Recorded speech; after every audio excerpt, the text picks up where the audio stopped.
keep it 100 because it's time for Hub's Huddle Podcast. Listen to the man that talks sports from football to basketball 24/7, 365. He is known as the average Joe that knows more than average about sports. What's up, man? Ladies and gentlemen, please welcome your host, Hub. What's up, everybody? It is Saturday, January 11th, 2020.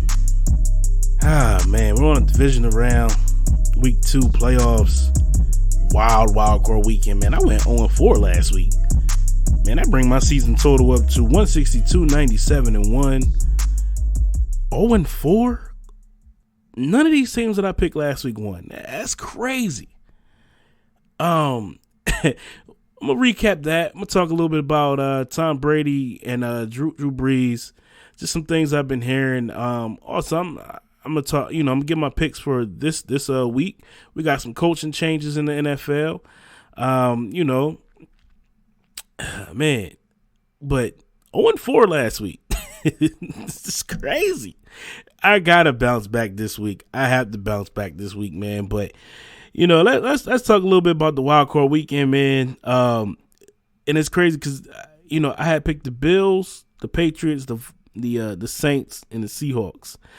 And, I had 2 home teams winning and 2 road winning. Wow. Let's talk about that Bills and Texans game, man. Buffalo, they had them. They absolutely had them, and they just folded under pressure all the way around. Penalties was crazy. Quarterback play by Josh Allen was just horrible in the second half. It was one play, man.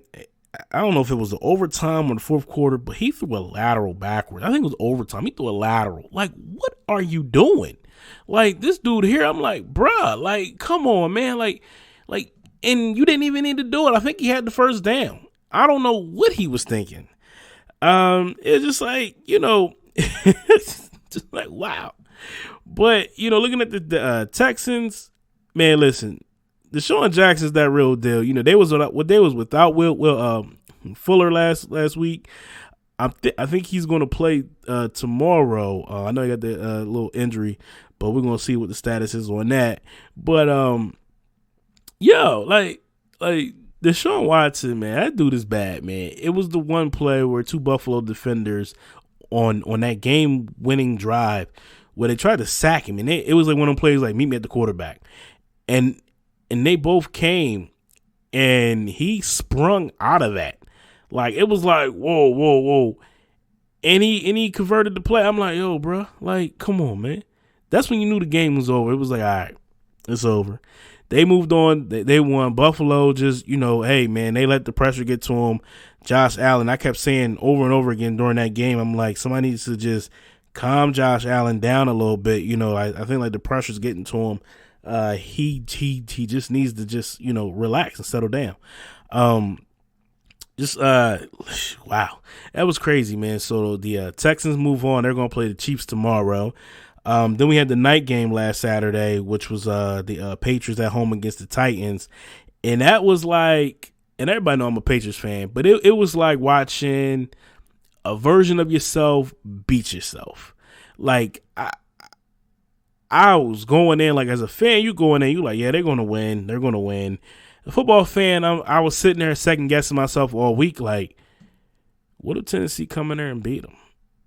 And that's exactly what happened. Like, they came in there and they ran the ball right down their throat. And there was some gamesmanship too, because it was like the play, I think in the fourth quarter when the Titans were going to punt and they did the delay of game, and that really ticked off Bill Belichick. And then the next play was like the guy purposely jumped off sides. It was like, okay. And the Patriots jumped off sides. But it was like Bill Belichick was so heated, grabbing the refs, talking to the refs, talking about it, because Vrabel was eating up the time on the clock. Like it was like, okay, I'm going to do to you what you do to everybody else.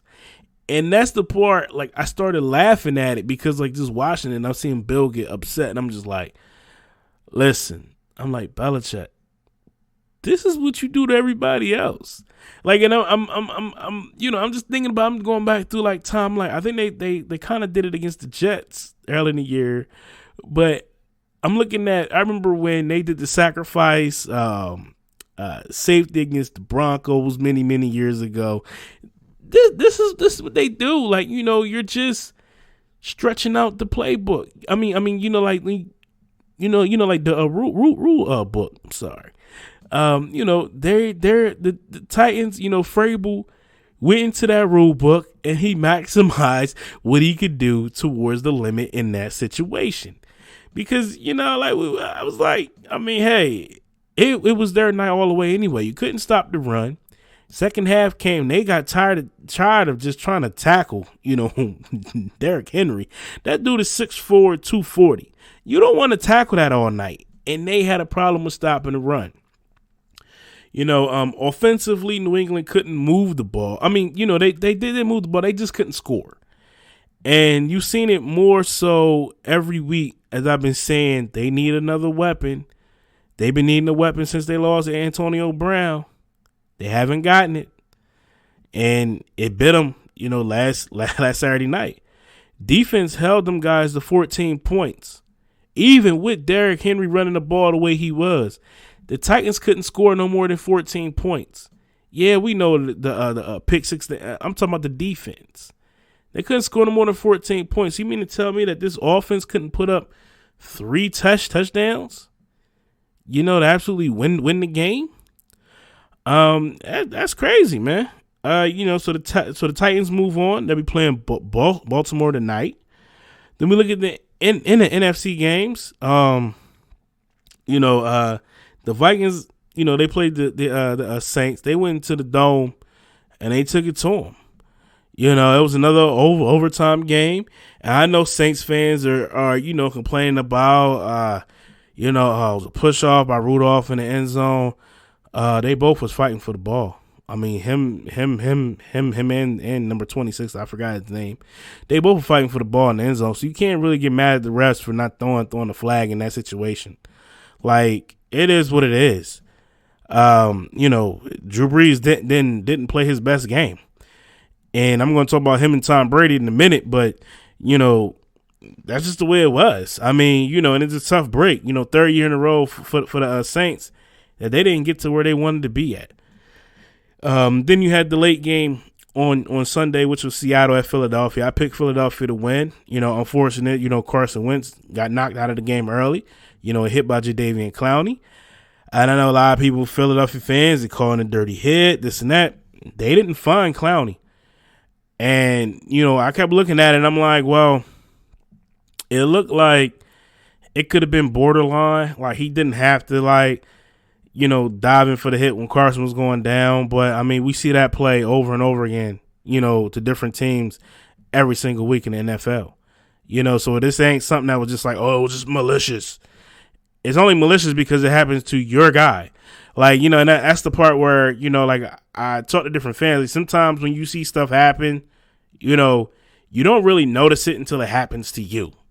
Like when people talk about, the referee calling, you don't see it happen until it happens to you or it happens against a team that you don't want to win. So then that's when the refs are always on their side. Like people talk about the Patriots and they say, oh, they always got the referees in their back pocket. But then when those couple of them suspect calls came apart throughout the years, most recently was the Chiefs game. And you sit back and you don't acknowledge that. It's because you don't like them. So you don't have no problem with the referees calling them plays. I take you back many years ago. They played the Panthers on Monday Night Football. Luke Kuechly basically hugged Gronk in the end zone, and there were no call for pass interference.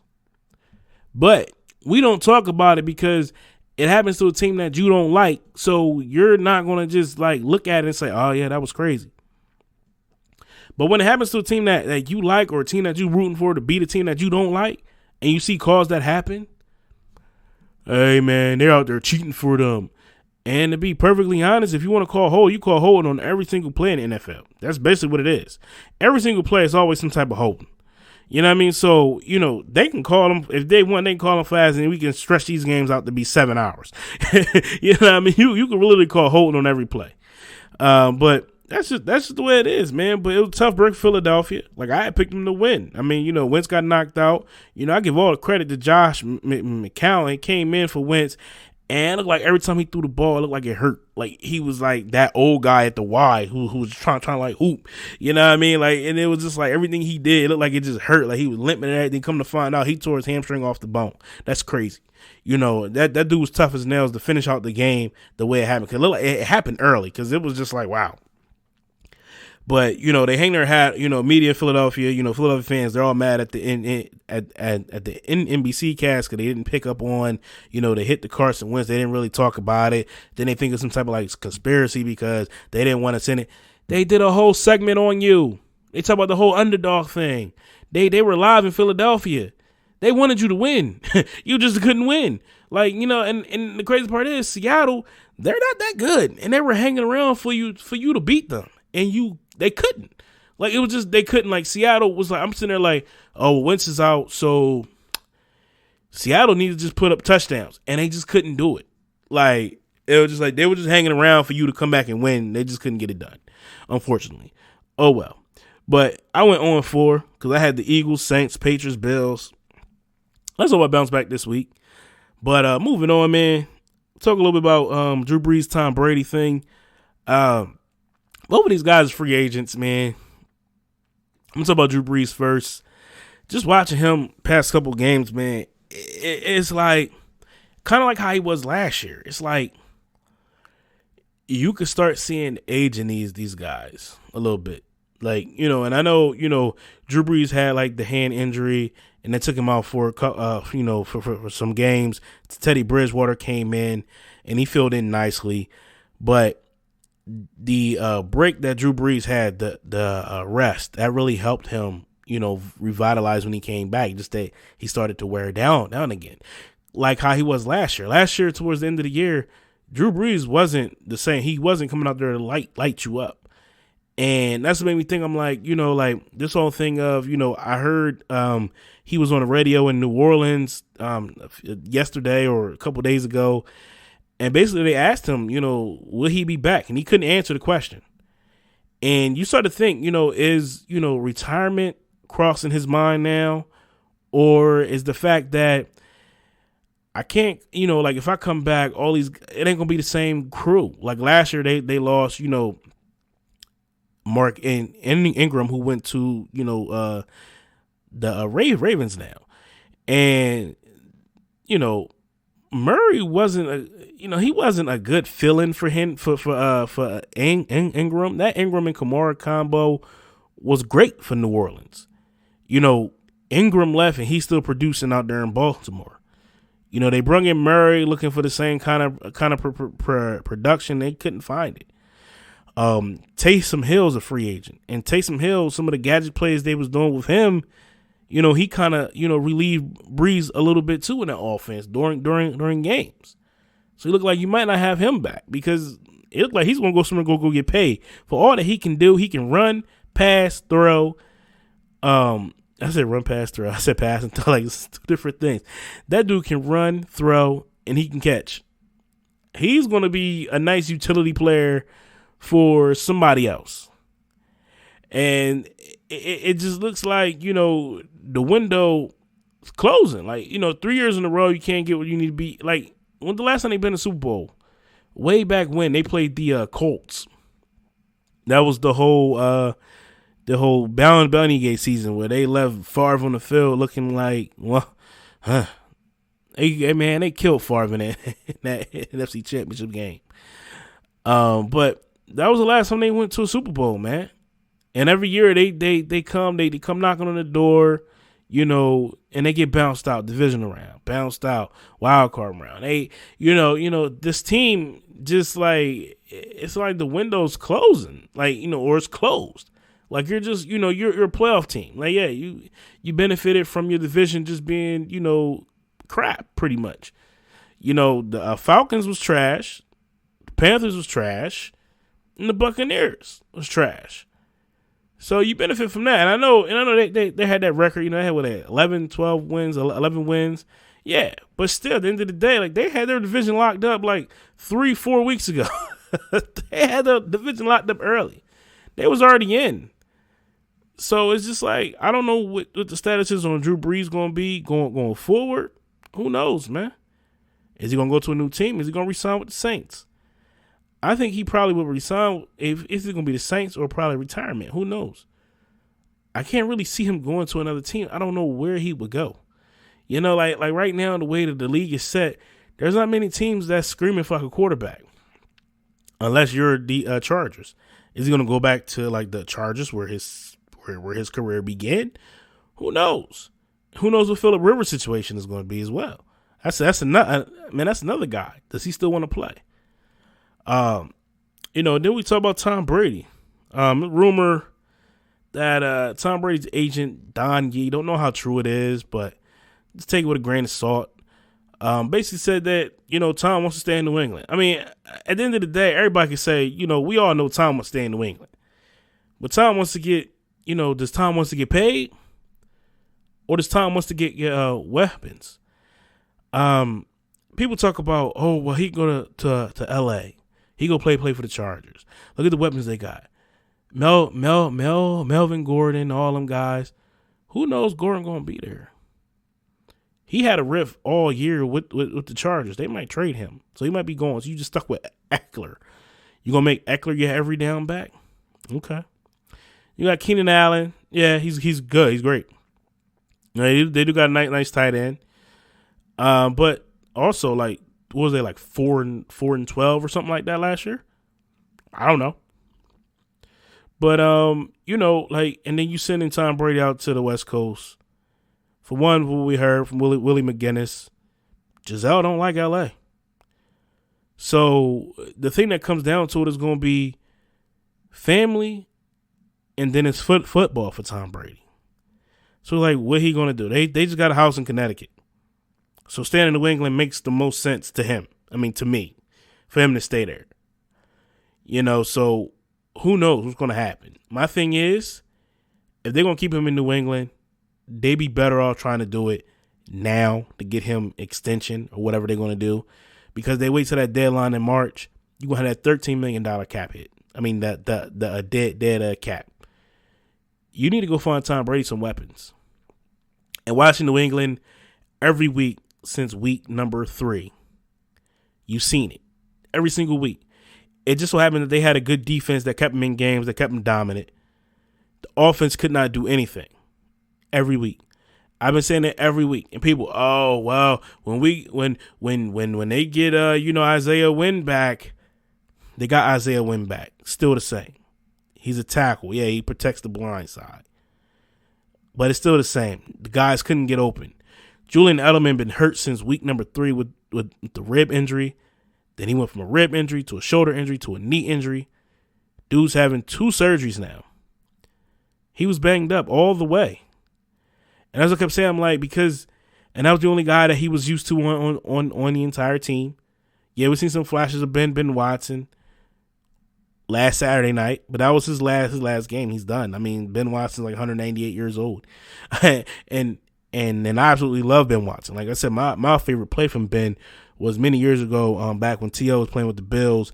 They played the Patriots on the Monday Night Football, the AFL throwbacks. There weren't.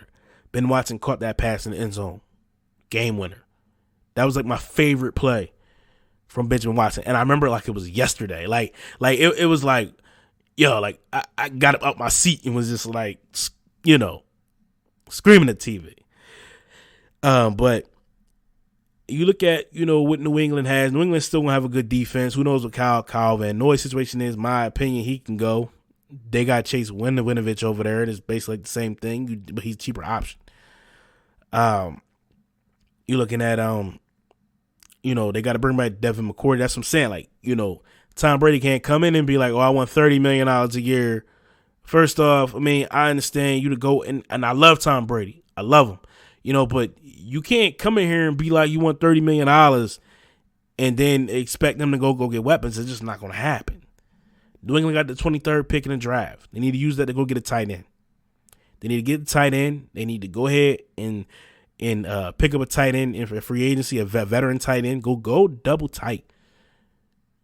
Bring back Tom Brady if you're going to do it. Bring him back before the deadline in March, so you can won't get that $13 million in dead cap. Because if you sign him after that deadline, you're going to get the $13 million dead cap. If he leaves and goes somewhere else, you're going to get the $13 million dead cap. So it's better off to just get the job done soon. Stop with all the speculation. Just do it. If you're going to bring him back, bring him back. If they don't, I'm fine. I know a lot of fan base that are going to be fine because they love Tom Brady and they want them to play Tom Brady, what they think he needs. That's not how it works. And then you going to be the same guys going to be complaining about how this team is not, competing because they don't have anything. It's going to be the same rerun of this year. A good defense, trash offense. And I know Josh McDaniels out there interviewing for the Browns. Most likely probably get the job. My honest opinion, he can go. He became too predictable, man. They need something fresh. And that's what I'm saying. If they're going to go fresh and they're not going to bring back Tom Brady, they're talking about floating ideas of Andy Dalton, Matt Stafford might be coming in. Roll with the kid, man. Just let Stidham go. This dude is still on the rookie deal, second year of his rookie contract. I think it's $500,000. He's not being paid much. Let that kid roll, man. If that's the case, if you're not gonna bring back Tom Brady, just let the kid roll. But my honest opinion on both of them guys, Drew Brees and Tom Brady, I think Tom Brady comes back to New England. I think Drew Brees comes back to the Saints. I mean, I just don't see Drew Brees playing anywhere else. I just don't see Tom Brady playing anywhere else. It just it'd be weird. And I was talking last week after the game, and I'm like, if Tom Brady leaves, it'd be like watching Montana in Kansas City. People, he was okay in Kansas City. Yeah, he won a playoff game. What else did he do? Because what you're going to look at, what he did. You're going to look at, everybody looked at what Montana did in San Fran and wanted to have that same duplicate success in Kansas City. He wasn't the same guy. Older. That'd be like the same thing with Tom Brady. If you put Tom Brady in LA on the Chargers, mention him going to the Bears is stupid. I'm not going to entertain that part. But, because LA is the whole sexy pick. So basically, if you look at Tom Brady going out there to LA, you're going to think about what he did in New England and try to replicate that success. And first things first, at this age of Tom Brady, he needs them weapons, man. Because he can't carry an offense the way he used to. This ain't 35-year-old Tom Brady out there, just put the whole offense on my back, dog, and I'm gonna go get it done. I am touchdown time. This is crunch time. It ain't the same, man. He ain't the same guy, man. He's hey, listen, it'll be all right. But looking at this coming games on today, divisional round, we're gonna start these picks. So let's get into it, man. First up, we got the Minnesota Vikings taking on the San Francisco 49ers in Santa Clara. This is our 4:35 p.m. game today. Wow, it's gonna be a good game. Niners activate Quan Alexander off the injury reserve list. Hey, they getting healthy at the right time, man. I like the 49ers in this situation. But I'm going to be quite simple. I got it as a 7-point game. I won't be surprised if Minnesota wins. It's just crazy. I don't know what, we're going to look at how Jimmy Garoppolo plays. And I think this whole run for the 49ers falls on the arm of Jimmy Garoppolo, of how he's going to play throughout these playoffs to determine where they're going to go. Of course, Kirk Cousins got his first playoff win, last week. And Jimmy Garoppolo, this is his first playoff game. Is it going to be jitters? Is it going to be comfortable because he's at home? Everybody talk about, he got 2 Super Bowls. Yeah, sitting on the bench. You know what I mean? You acting like just because he got 2 Super Bowls that he didn't play in none of them games. Like, he only played in a few regular season games in New England, but he got hurt. So my thing is, this is all new for Jimmy, coming in as a starter in the playoff game. Yeah, he's seen so many playoff games sitting on the bench watching Tom Brady. So this is his first game, and he got the weapons. He got George Kittle, who I think is the best tight end in the game right now. He got Emmanuel Sanders. He got Deebo Samuel. He has the weapons. He got the running backs over there. This 49ers offense is great. And they got this Minnesota Vikings team coming in. My only takeaway is for Minnesota is how they acted towards the end of that game against the Saints. And I always say, when you showboat and gloat, it comes back on you some way, somehow. And that picture of, the thing of Stephon Diggs and Sean Payton at the end was just hilarious. And I understand why they did it, because the Saints was basically saying this ain't going to be the same thing as Minnesota Miracle. But like, the Saints walked in like they were just going to win. The fan base even was cocky and everything. They remind me so much of like New England fans. Like, we just going to show them and just win. Then you got smacked in the mouth. Now you're going home sad. Get in your car, go home sad. But, I do like the 49ers today. I like them. I think, defensively, they're going to get after Cousins, man. Both of them boys, listen, D Ford, them dudes, man. And they got Quan Alexander back. Hey, look, they're going to be all right, man. This team is healthy at the right time. I like San Fran today. Give me a score of 27-20 over the Vikings. Next up, our night game, 8:15 tonight on CBS, M&T Bank Stadium. Baltimore Ravens welcoming in the Tennessee Titans. Titans coming in, beating New England. Who knows if the Titans going to come in with the swollen head and we just knocked off New England, or they going to come in hungry. My thing for this is, I'm going to look at how Baltimore plays. Lamar Jackson's second playoff game in his career. He's going to be composed. We know how he went out last year, but he came back as a different player this year. This Baltimore Ravens team is healthy as well. The status of Mark Ingram, he most likely will play. I know he had the little injury, but I'm thinking he's healthy. The thing is, for the Titans, you win that coin toss, you better take that ball first, and you better use 7 minutes on that clock running the ball with Derrick Henry. That is your only shot in this dogfight. You have to establish the run game and eat clock and let Lamar Jackson sit on the sideline and force Lamar Jackson to beat you with his arm because you got him down. That's it. If you fold up, Baltimore's going to run all over you. But I think it's going to be a kind of a close game, because I think it's going to be like the running, but we're going to see, some plays being made. I'm looking for this highlight reel of Lamar Jackson to explode today. They playing at home.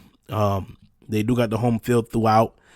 So, but just looking at this, is how, this Baltimore Ravens team is going to stop the run, and how the Tennessee Titans defense is going to stop the run with Lamar Jackson and Mark Ingram, and also this whole like read option stuff. So who knows?